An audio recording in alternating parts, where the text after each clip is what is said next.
Quand elle t'aime, tu sais. Vous voulez entendre une histoire de foi, de douleur, de renaissance et de l'amour qui guérit tout? Restez avec moi.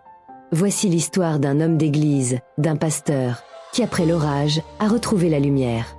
Voici le pasteur Marcelo Tunasi.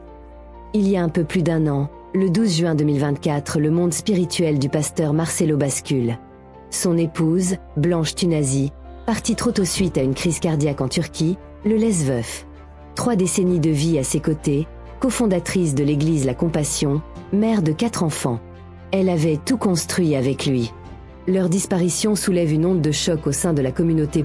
Pendant des mois, c'est le silence, la douleur, le recueillement. Mais aussi cette question intime et douloureuse. Comment continuer à servir Dieu, à diriger une église, quand ton cœur est brisé? Beaucoup pensaient qu'il renoncerait. Mais Dieu avait un plan. Puis, vint le 23 juillet 2025 à Bruxelles un nouveau départ. Le pasteur épouse Esther Aïcha, 35 ans, sœur dans l'église La Compassion, femme de prière, discrète, engagée dans le ministère. Une cérémonie sobre, intime, loin des projecteurs, mais lourde de sens. Ils se sont dit oui, dans la volonté de Dieu, au temps de Dieu, avec la personne que Dieu a choisie. Ce n'est pas seulement une union, c'est une mission. Les mots mêmes du pasteur après la cérémonie, il ne s'agit pas d'effacer le passé, mais d'honorer la mémoire de Blanche tout en regardant vers l'avenir. Beaucoup l'ont compris ainsi.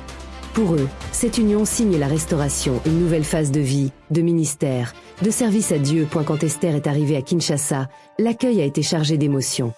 Des fidèles ont salué cette nouvelle alliance, espérant que Maman Esther apportera paix, stabilité et renouveau à l'église. Mais comme toujours quand on brave la tempête et qu'on choisit la vie, les critiques aussi sont apparues.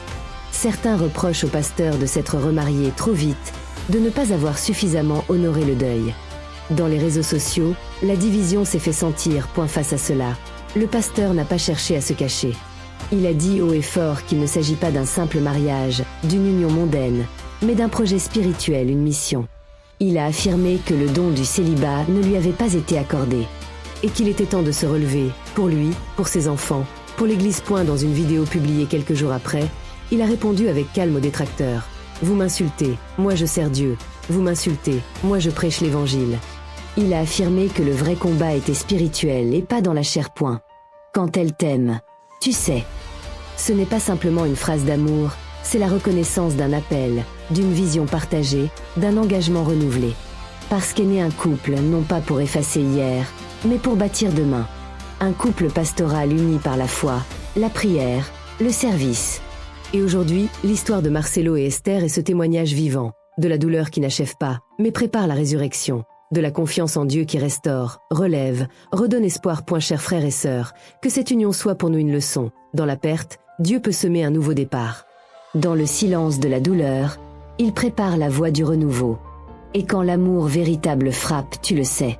Lorsque Dieu mène, le ménage n'est pas simplement terrestre, c'est céleste.